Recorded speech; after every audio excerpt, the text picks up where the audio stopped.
Welcome to another episode. I am Dr. Allison Felt, your host, Mama 3, entrepreneur, lover of life, and all things wellness and health related and lifestyle, right?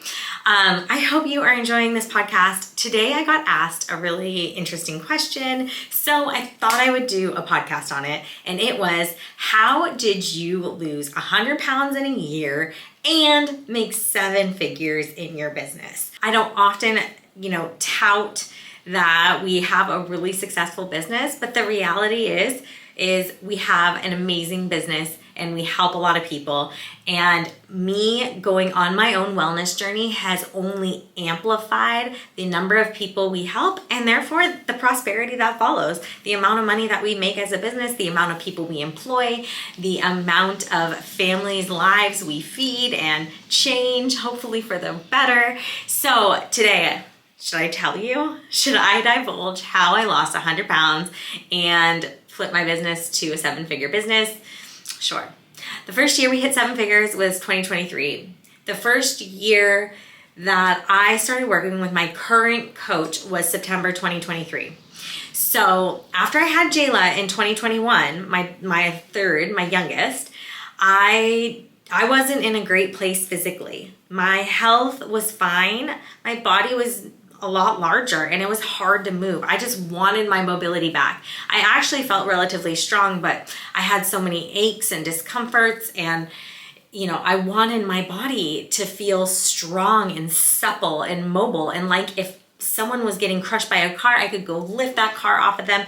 If someone was chasing me, I could go run, and I just wanted to be super fit for life. And like as a mom, I just wanted to be able to keep up with my kids, and that's what I strive to do now. Like I want to be super fit, and yes, do I want to build my muscles and see my muscles? Yes. So there is a certain level of leanness and body weight that I maintain in order to do that, and I'm going to share my secrets with you. So the very first things first is, whenever I have wanted to succeed at something in my life, I map out who this future person is. I knew I was going on this journey. I knew that I was changing my body. There was no doubt about it. I was committing. And even if it took committing 700 times, I had no other option because I was so dissatisfied with how I felt in my own skin. Wheel me back to December 2021 when I got like a really bad bout of a virus that just made me feel like I was gonna die, and I felt like if I was healthier and had less body fat, I would not have been hit as hard with this virus. I go all in January 2022. And really between 2022 and 2023, I kind of cycle on and off different diets, and they're more bodybuilding style diets. So, balanced food with fats, carbs, and protein, high protein diets, lower fats, moderate carbs, but I just can't stick on anything. I'm kind of doing someone's challenges after challenges that I'm finding online, and I'm working out, but I'm constantly lifting, and I'm hitting my strength workouts like 4 to 5 days a week. Then I decide, okay, I just need a chiro coach that's super personalized to me and will like set me up for my metabolism, not starve me to death, because I have a long way to go. I'm like, I want to lose like 100 pounds here, and I want to do it naturally. And I don't want to, have to rely on Ozempic or Mounjaro or all those other, weight loss drugs, because for me, like I wanted to prioritize my muscles and be super, super strong. And so I hire a coach. She didn't quite work out for me, and it was personalized, but it was, not really. So I kind of go back to doing my own thing again, and I'm cycling I believe I'm cycling between like 200 pounds to 190, and I just keep fluctuating. Well, take me to summer of 2023, and I'm kind of back on like a just full on eating anything I want. I'm not prioritizing my protein as much, and it just didn't feel right. And I'm like, I'm so sick of this cyclical dieting. Like I got to figure out how to get off this train so I can just like, yes, do a cut and maintain a lower body weight, but also I want to do this so it's a lifestyle. Like I want to do something that's going to feel like I could do it for the rest of my life and like not be on a diet when I'm 60. And so I decided I'm going to hire this other coach. He's a bodybuilding coach and super intimidating. I've talked about him before. And his name is Evan Wells. He's amazing. And he mainly coaches bikini competitors. And I love the physiques that he puts out and like how he builds the muscle because they support everything I like to support as far as like supporting my core with building nice glutes, building good strong lats, and just having a really balanced physique so your muscles are really balanced on your skeleton. And I just think that's so cool. And that's how you set yourself up for being, decreasing your injury risk and all that good stuff. So I hire him. And I think I'm starting at like 216 when I hire him. So I had already lost, I had been able to keep off 30-ish pounds really. But then I've been able to keep off 30-ish pounds by the time I hire him, but I had gained like 16, I gained an additional 16 back. And so I was just like, I need something sustainable. He met me where I was. He was like, we got a ways to go. I'm excited about working with you. So we start working together and the rest is freaking history. But he kind of just sticks by my side. Super tough on me when I need it and being like, like no room for BS. Like either you're gonna do this or you're not. And so we get down to, over a year and committing to it was simple. Like, here is the deal. There is no freaking rocket science here, you guys. I literally lift weights 4 to 5 days a week. Nothing different about that. That was my lifestyle before I started working with him. And I foresee that being my lifestyle for the rest of my life as long as I have a physical and able body. Like that is healthy and it works. Then I had 10,000 steps a day. So I hit 10,000 steps nearly every single day for the last, really 3 years, but especially a year and a half working with him. And I could probably count on one hand the amount of days I did not hit 10,000 steps. It might just be a couple fingers. And so that happened. So that's, these are simple basics. Other basics is I drink a gallon of water a day. And so, some of that water has electrolytes. Some of it, I don't count anything outside of that, but pretty simple. Like these are things that you can literally check the boxes off of. You see like memes on Instagram that are like, lift weights, walk, drink your water. It all sounds so simple. You just have to do it and you just have to do it every single day. And so when I started doing that, like the weight just starts dropping.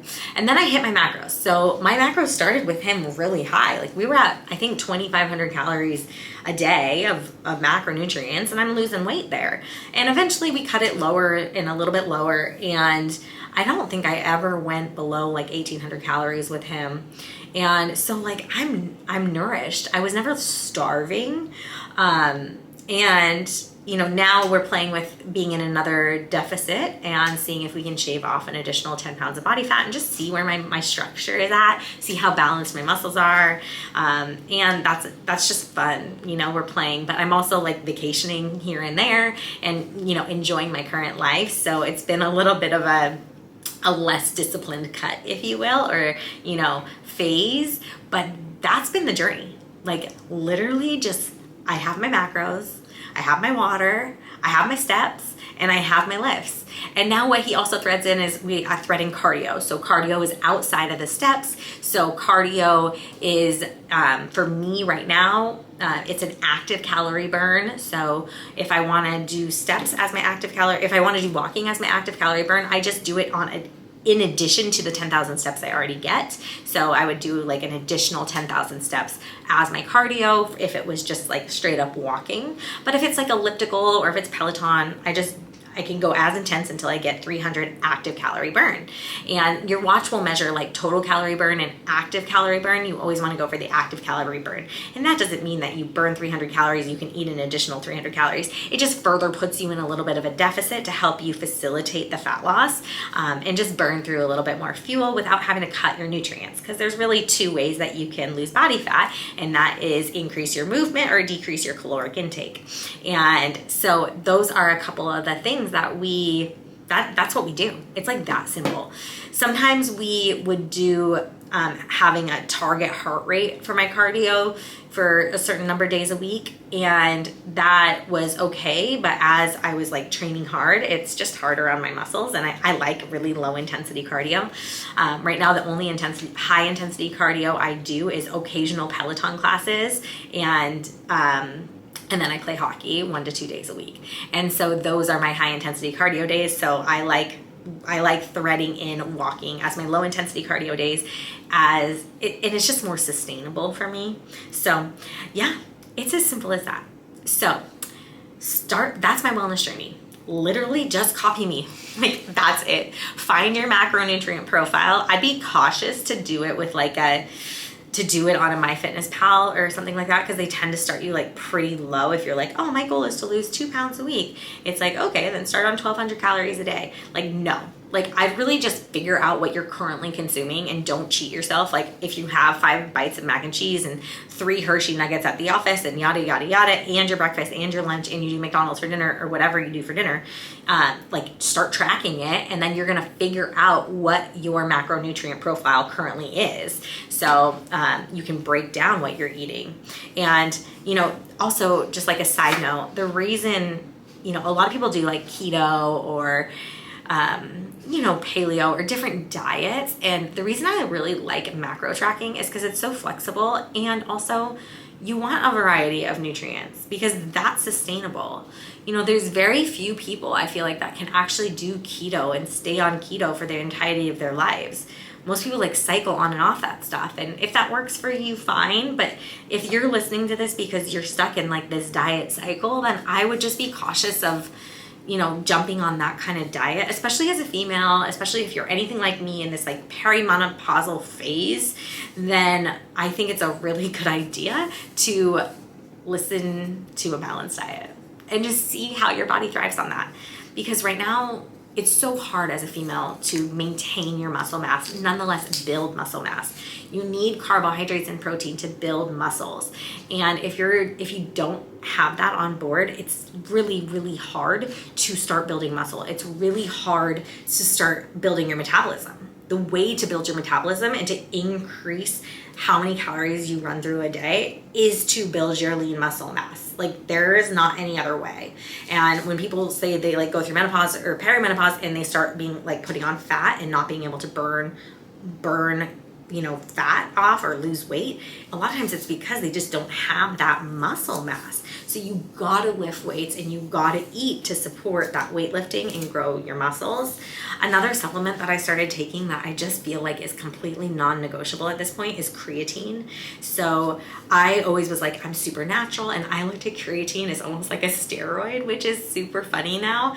But like, creatine is one of the most backed supplements that women just don't produce enough of. It's produced in the liver, and we don't produce enough of it. And you have to have creatine to help you build strength. And so creatine's awesome. It's also awesome because it's a neuroprotective supplement, so it'll help your brain. And so that's one of the supplements I've added in, and I just think it's a great supplement. I also do a vitamin D, I do a magnesium, I do a calcium and vitamin K. Sometimes I do a thyroid support complex through Pure Encapsulations. I do protein powder. I am not currently doing a collagen, although I'm trying the new Clean Simple Eats collagen. I've cycled on and off collagen a lot, and I have mixed opinions on it, as it's not a full, it doesn't have the full amino acid profile of a complete protein. So I don't like to count it against my macros secretly. So I don't know. I'm cycling it back in. We'll see how I like it, if it changes anything for me, and I'll let you guys know. But these are the simple hacks. Okay, so how does this translate to business? It's seriously incredible how it translates to business. When you put yourself in a position to be super disciplined in aspects of your life, it's going to translate to other aspects of your life. When you show up in the gym every single day and you commit to going through those lifts and you focus in, the more you train your brain to focus, the more you can focus. The better your execution is, the better your creativity is. So, for me, straight up, we grew 50% in revenue last year in 2024. And I did this by growing the business. And honestly, I do it so we can help more people and I can greater my mission. And I'm super blessed to have this passion and joy and motivation that comes from knowing why I was put on this planet. And it's truly to empower women to do the exact same thing, but also to feel really good in their bodies, because they can't find their own passions. They can't succeed on their own missions in life if they are hurting, if they're not feeling good, if they're chasing aches and pains, if they're peeing their pants, if they don't have joy in their lives. When we persevere in the hard times, in the dark moments when we're raising toddlers or working full time, putting together a family and doing all that, it can be freaking soul sucking. It is so hard to find joy in the small moments. But the more you put into yourself, I only wish I did this sooner, to be honest with you. The more you put into yourself, your own wellness, the more you start investing in yourself and you persevere through the discipline that it takes to commit to such tasks as yourself. The more you do that, the better you get at it, the more hyper-focused you can become, the more creative you can become. When you become creative, you then stimulate, like that creativity allows you to help discover your personal mission of why you were put on this planet. So for me, it just like this discipline has just amplified everything that I do in the business. It allows me to show up with the energy I need to lead the people. It allows me to show up with the energy I need to make the hires. It allows me to show up with the energy I need to have hard conversations. And so it's really that simple. You get your discipline, your creativity through the perseverance of going through the hard.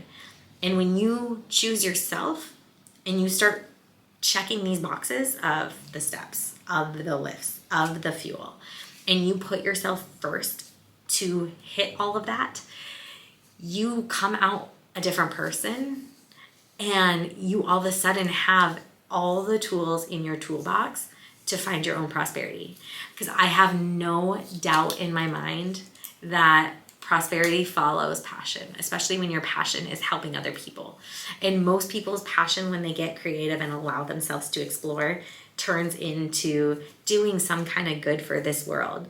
And that good is usually rewarded with some kind of monetary wealth, financial gain, and that is not bad. We live in a society where the more money you have, the more you can actually help people. The more money you have, the better life you have. The more money you have, the better choices you can make. The more choices you have, the happier your life is going to be, right? The more freedom you're going to have. And so it's really that simple. And I hope that, I uncovered a lot in the end there about, also your relationship to money. And that matters too, because if you don't believe that you deserve that prosperity, and you can't hold that, then you aren't going to get that by pursuing your passion. So it's a multifaceted layer approach, but there's really nothing revolutionary. Go check these boxes, hit the steps, hit the lifts, hit the water, hit your nutrition, hit your cardio, hit your supplements, air a day, and you got this. Like, you literally got this. It will propel you in the most magnificent ways, most prosperous ways that you won't see coming. But the reason most people don't do this is because you got to do it every day. And it has to become your lifestyle. You have to have a why that you want to put yourself first. Can you see who that future you is? Who do you want that future you to be? And if you don't know, then just take action and start doing it. And see who you start to become. And then, maybe then, you can have the creativity to start putting, this is who I want to be. Rebrand yourself. Create a new identity. That's what this life is all about. It's just play. You get to reinvent yourself. You can reinvent yourself every single year. It's your world. We're all just living in it. And so I hope you found power through this message, through this podcast today. Thank you so much for being with me today.